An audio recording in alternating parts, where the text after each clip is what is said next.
অন্ধকারের মহল, যেখানকার প্রত্যেক কোণা অন্ধকারে ডুবে থাকে। একটা বর নিজের প্রাণ বাঁচিয়ে এই মহল থেকে পালিয়েছে, আর বিচারী ভূতনির মন এখন খুব উদাস ছিল, যার কারণে তার বিয়ে হয়নি।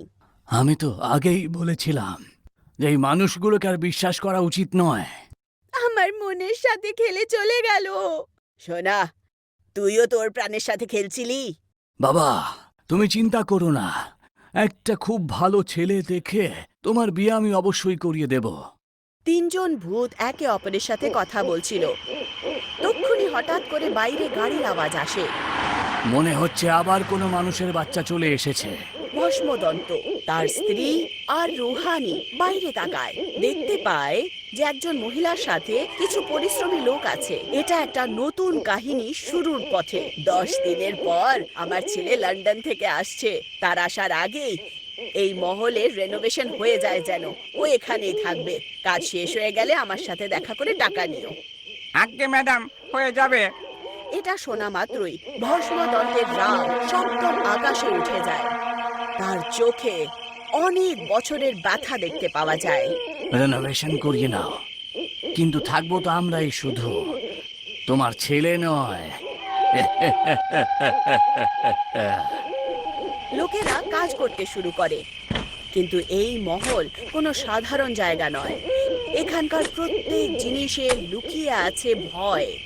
কিছুক্ষণ পর মজদুররা আশ্চর্য রকম আওয়াজ শুনতে পায়। একটা চেয়ার নিজে নিজে হাঁটছিল, কাপড় চোপড় নিজে নিজেই উঠছিল। আমার এখানে কিছু গন্ডগোল মনে হচ্ছে। হ্যাঁ, যখন থেকে এসেছি ভয়ঙ্কর সব আওয়াজ শুনতে পাচ্ছি এখানে। কোথা থেকে আসছে এই আওয়াজটা? আমার তো মনে হচ্ছে যে এখান থেকেই আসছে, বুঝলে। চলো গিয়ে দেখে আসি কে রয়েছে। যেই মাত্র তারা সেই দিকে এগিয়ে যায়, একটা দরজা নিজে নিজেই খুলে যায়। একটা ঠান্ডা হাওয়ার ঝোঁকা তাদের চেহারাতে ছুঁয়ে। এই দেখো, দরজাটা তো নিজে নিজেই খুলে যাচ্ছে। তো তুমি ভয় পাচ্ছ কেন বলো তো? হাওয়ার জন্য হতে পারে খুলে যাচ্ছে। তক্ষুনি একটা লোকের চোখ মেঝেতে পড়ে, যেখানে উল্টো পায়ের নিশানা ছিল। এই দেখ ভাই, উল্টো পায়ের চিহ্ন রয়েছে রে।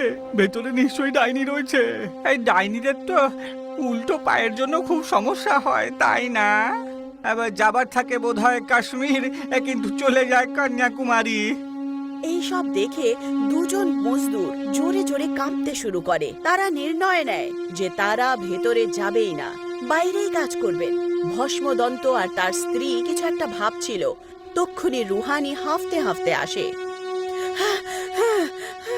আমি ওদের দুজনকে ভয় পাওয়ানোর অনেক চেষ্টা করলাম। ভয়ঙ্কর আওয়াজে হাসতে হাসতে আমার শ্বাস ফুলে গেল, কিন্তু ওরা দুজন পালালোই না। তারপর এদের দুজনকেও মারতে হবে। ভস্মদন্তের রাগ একটা তুফানের মতো হয়ে ওঠে।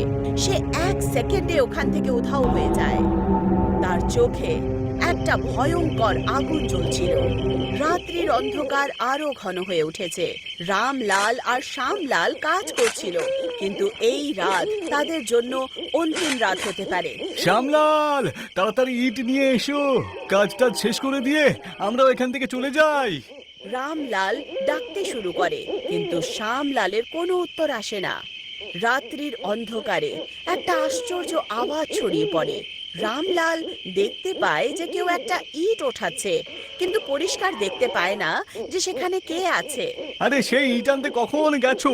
আরে কখন আসবে? কিন্তু সেই লোকটা উত্তর দেয় না। রামলাল যখন কাছে পৌঁছায়, তখন তার মন কেঁপে ওঠে, কারণ এটা শ্যামলাল ছিল না। শ্যামলাল তো পাশের গাছের ডালে ঝুলেছিল, তার চোখ খোলা ছিল। ভস্মদন্ত রামলালের ওপরে আক্রমণ করে দেয়। কেউ বাঁচাও! তোমরা সবাই কোনোদিনও শুধরাবে না। জঙ্গল কেটে কেটে ভূতগুলোকে একেবারে ঘর ছাড়া করে ছেড়েছ আগেই। এখন এই ভাঙা বাড়িটাকেও রেনোভেট করে দিয়ে লাইট লাগিয়ে দিয়ে আমাদেরকে তাড়াতে চাইছো না? এটা আমি কখনোই হতে দেব না। আর ভস্মদন্তের চোখ লাল হয়ে ওঠে। সে রামলালের গলা টিপে ধরে, তাকে হাওয়াতে তুলে দেয়। রামলালের চোখ বাইরে বেরিয়ে আসে, আর তার শ্বাস 1 সেকেন্ডেই থেমে যায়। সকালের সূর্য এই মহলের অন্ধকারকে চিরতে পারছিল না। শান্তি দেবী মহলের কাজ কতদূর পৌঁছলো দেখতে আসেন। কিন্তু ওখানকার ভয়ঙ্কর দৃশ্য তার মন কাঁপিয়ে তোলে। কালকে আমার ছেলে আসছে, কিন্তু এখনো পর্যন্ত মজদুররা রেনোভেশনের কাজই শেষ করেনি। কোথায় থাকবে ও? শান্তি ভেতরে যায় আর ওখানকার অবস্থা দেখে তার রক্ত জমে যায়। দুজন মজদুর মৃত অবস্থায় ছিল। তাদের চেহারায় একটা আশ্চর্য চিহ্ন, যেন কোনো আত্মা অনেক বছর পুরনো প্রতিশোধ নিয়েছে। শান্তি ভয়ের চোটে পুলিশকে ফোন করে। পুলিশ আসে আর মহলের ছানবিন শুরু করে, আর তারা সেই মহলে আরো অনেক লাশ খুঁজে পায়। এটা তো আপনার মহল, এখানে এত লোক মারা গেছে আর আপনি কিছুই জানেন না তাহলে? আমি তো এখানে থাকিও না। সবাই এরকম বলে যে এখানে ভূত আছে। অনেক লোকেরা দেখেছে যে রাতে হঠাৎ করে জলের আওয়াজ আসে এখান থেকে, নয়তো কাঁদার, সেই জন্য আসি না। যখন আপনি এখানে আসেন না, তাহলে এখন থেকে রেনোভেট কেন করাচ্ছিলেন? আসলে আমার ছেলে কাল লন্ডন থেকে আসছে। সে জেদ করলো যে আমি আসলে মহলেই থাকবো, সেই জন্যই রেনোভেট করাচ্ছিলাম। পুলিশ লাশের উপর একটা আশ্চর্য চিহ্ন দেখতে পান। এটা কোনো সাধারণ মৃত্যু নয়, এটা একটা অলৌকিক ভয়ের চিহ্ন। শান্তি ম্যাডাম, দেখুন, লাশের ওপর এই অদ্ভুত চিহ্নটা এটাই বলে দিচ্ছে যে এটা কোনো সাধারণ মৃত্যু নয়, বরং এটা একটা গোপন মৃত্যু। তাই ভালো হবে বরং কোনো তান্ত্রিকের সাথে আপনি একবার দেখা করে নিন, বুঝেছেন? শান্তি দেবী নিজের বাড়িতে চিন্তিত অবস্থায় ছিলেন। প্রথমে তো ব্যাস লোকেরা বলতো, কিন্তু এখন ভয় সত্যি হয়ে গেছে। তক্ষুনি লন্ডন থেকে তার ছেলে আদিত্য আসে। মা, তুমি চিন্তা করছো কেন?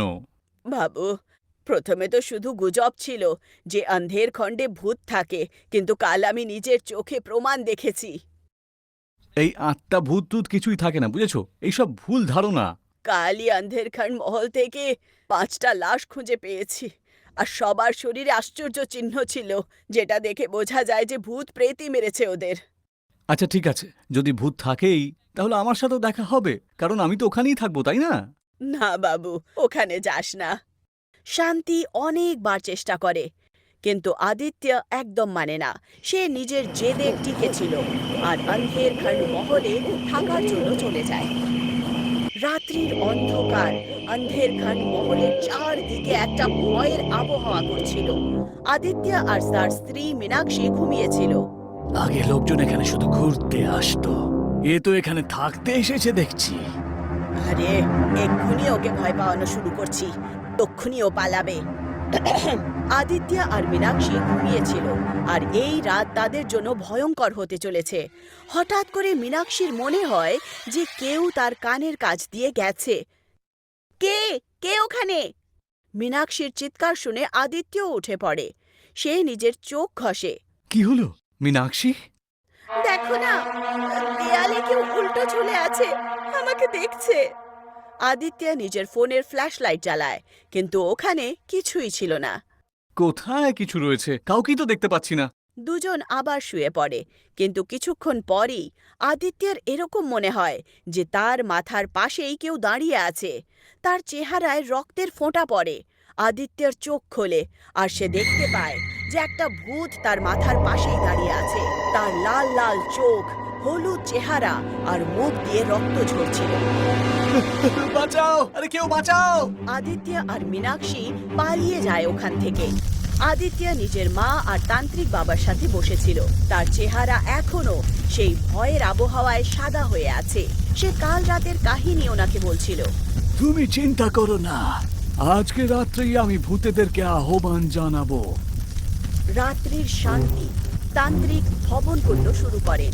শান্তি, আদিত্য আর মীনাক্ষী ভয়ের চোটে বসেছিল। প্রত্যেক মন্ত্রের সাথে তাদের ভয় আরোই বাড়ছিল। মহাভূতায় নমঃ, শ্বেতস্র মধ্যন আগচ্ছ। যেই মাত্র তান্ত্রিক বাবা হবন কুণ্ডে বভূত দেন, 3টে ভূত প্রকট হয়।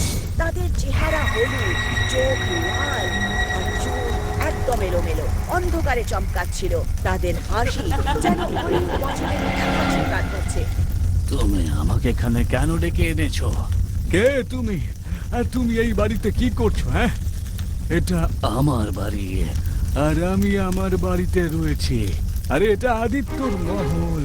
এটা তো ওই আগেকার বাদশাহ ভয় বর্ধন তৈরি করেছিলেন। এই মহল তৈরি হওয়ার আগেই এখানে জঙ্গল ছিল, যেখানে আমরা সমস্ত ভূতরা হাসি খুশি থাকতাম। কিন্তু একদিন ভয়বর্ধন ওই জঙ্গলটা কেটে ফেলেন আর নিজের জন্য এই মহল বানান। আর জঙ্গল কাটার পরে আমাদের থাকার কোনো জায়গাই তো নেই, তাই না? সেই জন্য আমরা এখানেই থাকি। এখান থেকে চলে যাও, নয়তো আমি এক্ষুনি তোমাকে বেঁধে দেব। আমি কোথাও যাব না। মানুষের ব্যাপারে তো সবাই চিন্তা ভাবনা করে, কিন্তু ভূতেদের ব্যাপারে কেউ কোনো চিন্তা করে না। এখন পুরো শহরে আমাদের থাকার কোনো জায়গা বেঁচে নেই। কোথায় যাব আমরা? তাহলে আমি তোমাকে বেঁধেই দেব। কিন্তু তান্ত্রিক মন্ত্র করতে শুরু করে। প্রত্যেক শব্দের সাথে হবন কুণ্ড শান্ত হতে শুরু করে আর তক্ষুনি আদিত্য বলে ওঠে, এই দাঁড়ান তান্ত্রিক মশাই, ওনাকে বাঁধবেন না। উনি ঠিকই বলেছেন, এটা ওনারই বাড়ি। আগে এখানে জঙ্গল ছিল, এনাদের ঘর আমরা কেড়ে নিয়েছি, সেই জন্য এই মহল ছেড়ে আমরা চলে যাব। আদিত্যের কথা শোনার পর ভস্মদত্ত আর তার পরিবারের চেহারায় একটা শান্তি চলে আসে। আদিত্য নিজের পরিবার আর তান্ত্রিকের সাথে ওখান থেকে বেরিয়ে যায় আর একটা উকিলকে ডেকে অন্ধের খণ্ড মহলকে ভূতের নামে দান করে দেয়, যেখানে শহরের সমস্ত ভূত চলে আসে আর হাসি খুশি থাকতে শুরু করে।